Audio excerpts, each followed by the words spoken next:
What's up, people? Joining us on the hot seat today, former Lamar Tiger, current Red Wolf, TW Ayers. Thanks for coming on. Yes, sir. Thanks for having me. So, what's the biggest difference between high school football and college football? I'd say the biggest difference I noticed was just the speed of the game and just the speed that you have to learn as far as the coaching goes and the install for learning the plays and calls and all that, just how much faster paced it is and how fast the learning curve is in order for you to not get left behind and passed up by other guys in your spot, just how much faster everything goes and you have to take it in. So what's the different environment? Like, coming from Lamar, small town, not a very big population, everyone in Lamar, then going to D1 college where, there's so many of you guys and no one knows anyone really once you get there.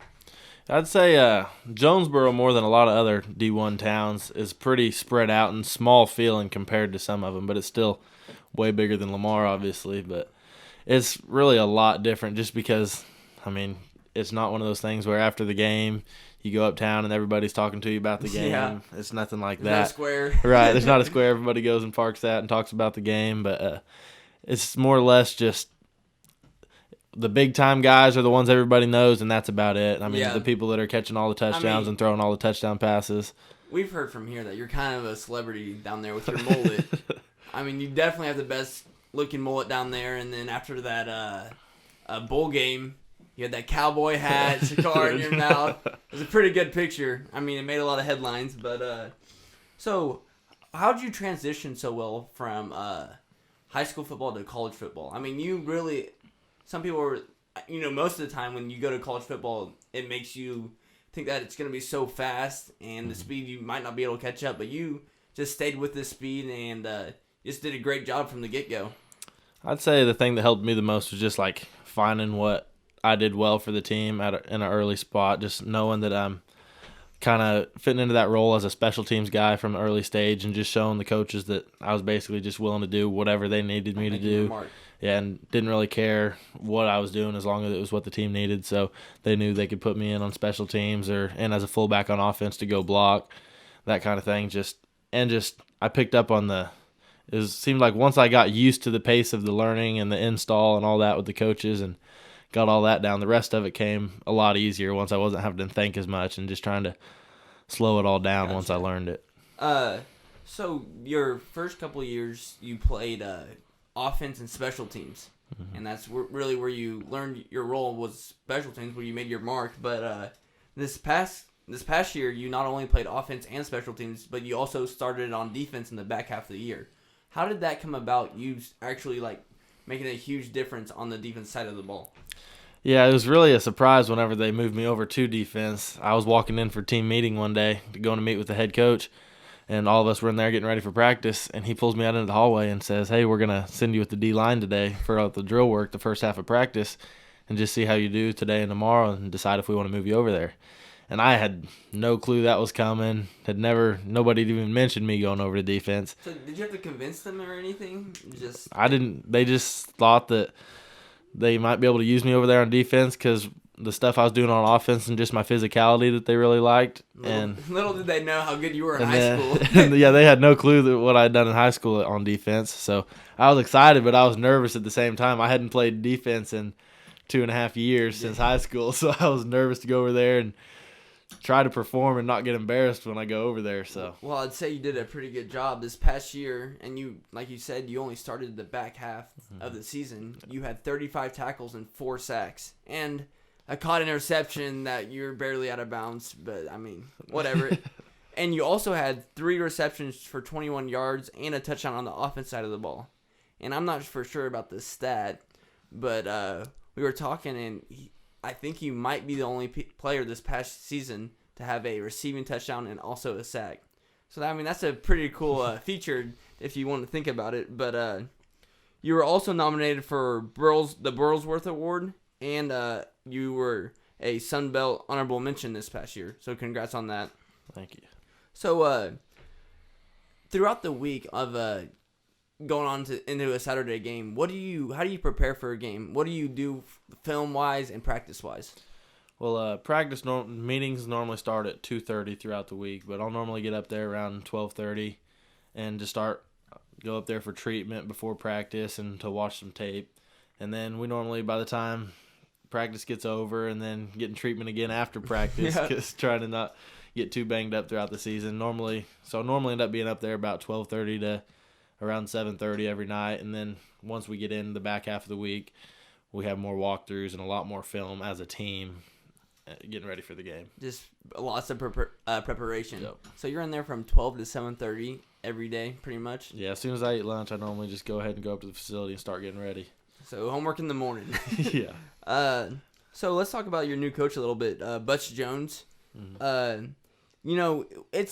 I know you haven't talked to him too much. You told me you've had a couple of conversations with him. Yep. But how cool is it to have a guy there that's coached people like Travis Kelce, Antonio Brown, and Eric Fisher, who all are studs in pro football now? Like, what is that like? I think it's really cool just for the team, kind of bringing in a new sense and like personality that he's going to bring to the team, as far as like he's coached elite guys, so that makes everybody on the team feel like they have a chance to be one of those elite guys as well and fit right into that. So it's going to give everybody a confidence and kind of a new work ethic, I feel like, to play under a coach that's had that kind of experience. So what you guys don't know is my sophomore year, T-Dub actually got me into the state championship game against Lafayette. Yeah, Lafayette County. And what happened was he got hit in the leg really hard, and it was a dead leg or something. And we just scored. And he's looking around for people, and my scrawny sophomore self was just standing there looking at him. He's like, "You get in," and I'm like, "Oh boy." So then I go in, and Coach Bailey looks at me. He's like, "Can you do this?" And I go, "Yep." And then sure enough, I kind of make the tackle. I mean, He made the tackle. He ran down there and made the tackle. I fell on the guy, but I was pretty pumped. Something could have happened if I didn't. Maybe he returns it or something. I don't know. But that was a pretty good moment my sophomore year. I just want to thank you for that. So, what are you studying this in college, pretty much? Yeah, I'm getting my business management degree, and I'll actually graduate with it this spring. So then I'll either go on to, I think I'm probably going to go on to get my master's, get my MBA. And that after that, while I'm still down there playing football. So, you redshirted, and with COVID happening, you also get another year. Right. So how many years do you have left? So I could have 3 years of eligibility left if I want them. That is crazy. Yeah, so I could be down there for 6 years total if I wanted. That is crazy. So, what are your future plans? Do you have any? Because, I know one. In a couple of years, Anthony Sherman might be retiring for the Chiefs. And body-wise, you guys are pretty similar. So, that spot might be opening up. Is there a chance? If they gave me a call and wanted me to for them, I'd go fill a spot on the roster for them. I don't have anything else for you today. Do you have anything you want to add? It's good with me. All right, thanks. I have some things. Wyatt, you forgot to tell everybody that I was sitting over here by myself. Michael Moyer's over here. He does all the producing usually. There's a couple things that I think that we need to talk about. I want to ask you, T-Dub, what's it like looking at the Lamar program? Of course, you know the recent history, the last 10 years, and what's it like for you to see some uncertainty with Coach Bailey leaving, and then Coach Beshore coming in, and the success that the Tigers had this year as an alumni, and kind of watching that. What did you see, and how did that make you feel, knowing Jared as well as you do, and those kind of things?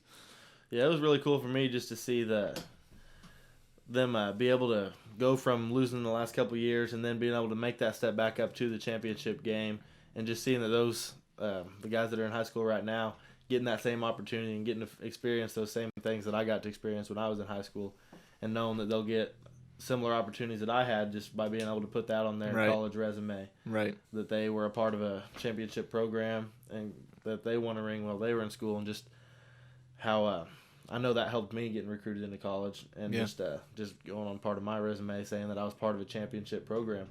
So that really looks good, and coaches recruiting winners, really. Yeah. And it was really good for me just to see. It was awesome for Jared just coming in, being able to his first year, come in and win a state championship. I mean, that's never unheard of for a first-year head coach. Totally. And I guess another thing that I think that our viewers might be interested in is so playing in college, and you're from Lamar, Missouri, and I'm sorry for those who are watching. If you're from Jonesboro, I'm wearing my Arkansas Razorback shirt here, but I'm an alum of Arkansas. I know the area a little bit, just the state. Mm-hmm. Did most people think you were from Lamar, Arkansas? I've had a lot of people ask me if I was from Lamar, Arkansas. Right. They're surprised to hear about Lamar, Missouri, because they've never heard of it. So normally I just say I live about an hour from Joplin. Yeah. Well, the best way for people to understand. I had the same thing, so I thought maybe that was the case. Yep. And then one more thing I got for you is playing with guys of that caliber at the D1 level on your team. What are some things that you realized that you had it really good in high school about compared to maybe how other guys telling you stories of their high school situation and just the difference in program or anything you learned? Yeah, I'd say it was one of those things that it's really easy to take for granted at Lamar, just the support we have as a community as far as the whole town coming out and just a coach that's willing to push you and invest in you instead of it just being a business. A lot of guys in high school, I've heard them talk about their high school programs and basically just their coaches not really having relationships with the players and basically just if they don't win games, they don't care about them. Yeah. Where Coach Bailey was always big on building a relationship and being just getting really close with him, and a lot of those guys never had anything like that. Right. Wyatt, sorry, that's all I had in. No, it was good. So, I mean, that's my bad. That's on me. No, that's well. I'll say thank you, T-Dub, for such a high esteemed guest to come on the show. So we thank you, and I'll tell you that all of us here in Lamar are paying attention and watching your career, and we're rooting for you no matter what, man. So so excited to see you do well at Arkansas State. Well, thank you. Thank you for coming on today. Thanks for having me.